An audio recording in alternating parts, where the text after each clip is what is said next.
What up traders, what up investors, Ken here from the Dyslexic Investor, and we are currently looking at particular what airline stock that I would like to purchase if it continues going down, and we're going to be getting that to a second. I guess you're probably going to guess what it is. I talk about it sometimes on the live stream, some things like that.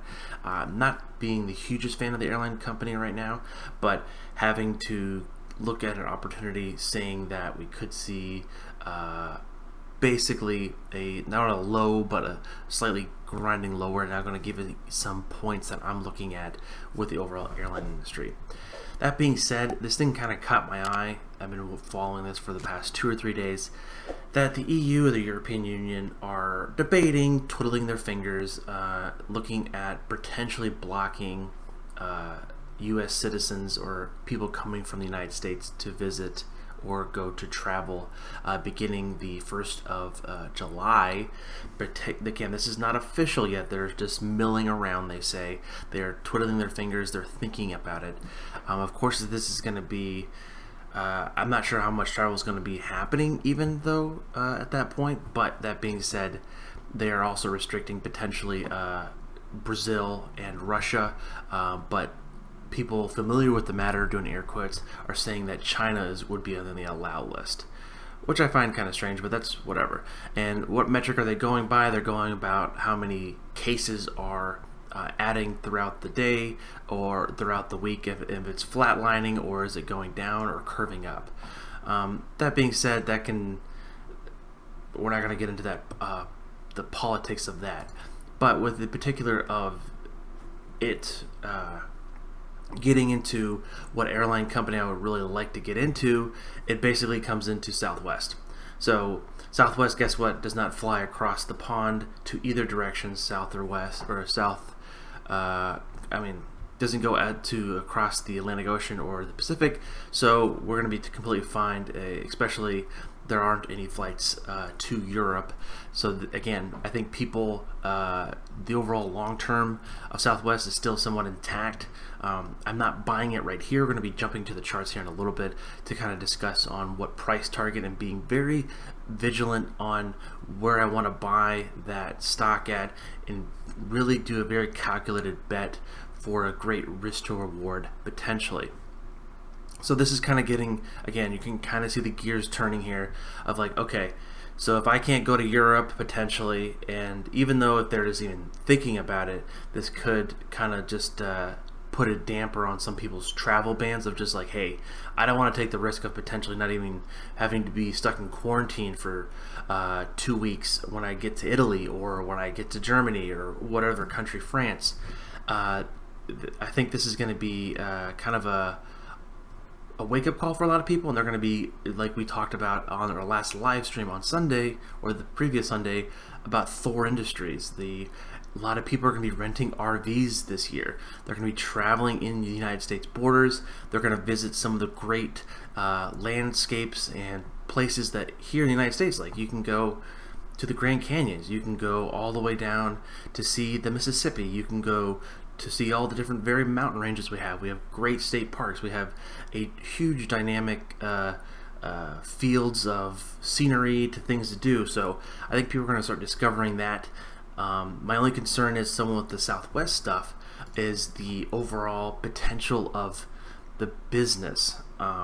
This is the thing I feel is going to change with the huge inkling of Zoom and basically doing meetings outside of like being literally flying there and shaking someone's hand. I think it's going to become somewhat of more of a norm for people to kind of just do business over Zoom, or more or less that more social distancing kind of business. And I think business travel overall, it will be cut down a pretty large cut. You can see that already with Hertz failing. You can see that again with just traveling stocks at all together, and same with hotels. Like hotels are saying that there's hardly any conventions booked, and that's a huge revenue stream for a lot of hotels. And people, how do you get people to those hotels and conventions? Airlines. So are people just going to pack up and take out their cars and go start traveling the country? I don't see that happening. But I think that this one, again, Southwest, is one that is been performing a little bit better than everyone else. So just in the last week, it's only down 6%, and overall the past 6 months, it's only down 37.8%. As you can see, out of Spirit, American Airlines, JetBlue, Delta, United, Alaska, it is performing one of the best. So this is, you want to buy kind of the leader in this. So this is going to be the leader of like, okay, I know that the airline companies are pretty much all in the same boat, lack of better words, and they need to really outperform, and which one is most likely to do the best. If you're looking at a strictly fundamental and financial analyst perspective on earnings and looking at their balance sheets, things like that, I think, even though I'm not an expert in that, I'm more in the charts and everything, that we could be, that Love is one of the better ones. I think they have the lowest debt ratio, and also they have the interest rate is the lowest out of all the other airlines. As you heard maybe this past week, American Airlines is looking to offer some shares to get to do some funding. Again, that's going to most likely bring the stock down in the short term, to kind of hold them over, in particular, help them pay their various running expenses. Again, I'm not a fan of many of these, as we talked about. So Love is the one that we're talking about indirectly here due to the different various things that I talked about. So in the short term, if I had to buy one, but I'm not buying one right now due to the fact of I needed to come down to my particular price. So let's go ahead and pull up the chart here. So we have Love here, which is ticker symbol LUV. We can see here it has had a monstrous down tear, kind of leveling off, hitting the low of 22.47, then making a very strong recovery, almost getting to the 200-day exponential moving average here, around 42. Yeah, that was somewhat overextended here.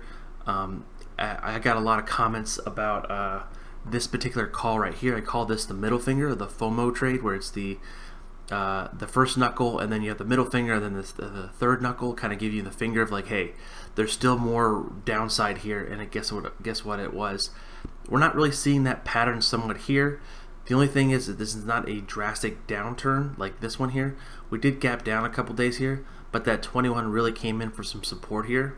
So what I'm actually looking at here, I'm looking for around $30 for Love. If Love can get to around $30, that kind of puts it around its 50-day.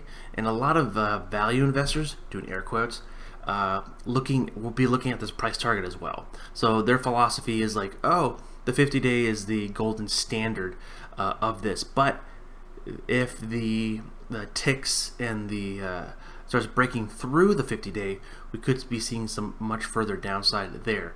That being said, I think that if I do purchase this, I'll let you guys know. I'll do a video on it for sure. But it's going to be you have to be very vigilant on this, because this thing, as you can see, has been moving quite rapidly. Yes, it had a fantastic run up thanks to the Wall Street bets and the very beginning novice Robinhood and just very first time investors or traders within the market.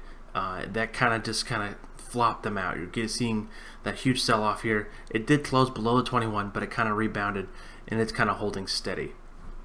Again, if it hits down to the 34 exponential moving average or the 50-day, this is where I would consider maybe putting in 25% position or just getting your toes wet within this position, and we'll see from where it goes there. Looking here at a larger time frame of like a weekly side, even though before the overall pandemic it was performing fairly well, hitting a high around $66 and kind of trading in around that range. They were growing revenues and things like that, but again, this is not a Facebook, this is not a Tesla, there's no crazy innovation here. They just take a great experience from point A to point B to take your family and make it a very much a bang for your buck. This is not going to be, there is no first class in Southwest, so that's going to be the main component there too. So a lot of their travelers here are not doing on a budget. They're just like, hey, just get me a nice comfortable seat, great staff, just get me from point A to point B. So that is your Southwest. I think I should be their spokesman for sure. we get you from point A to point B. Like, that's what we do. Key points on potentially, again, looking for that potential buy-in around $30, $31. If it starts breaking out above 37, but it needs to really close above it. You can see here on the weekly chart, again, we're on the weekly chart, 3-year chart. It has not really closed above this 21. Again, it kind of did touch the wick up here, getting up to 42, but it never really closed above it. It kind of just been playing around with this line here. So we really need to see it, again, break above 37 and close for the week. It can close up for the day or something like that, but it really needs to close up for the week. We do see momentum kind of switching here. Momentum's turning positive. We do have earnings on the horizon, the end of next month, so basically a month away. This is where I would be inclined to, again, if it does get down to 30, potentially buying a very small position there. But that being said, we can kind of look here at the options market and what they're saying here.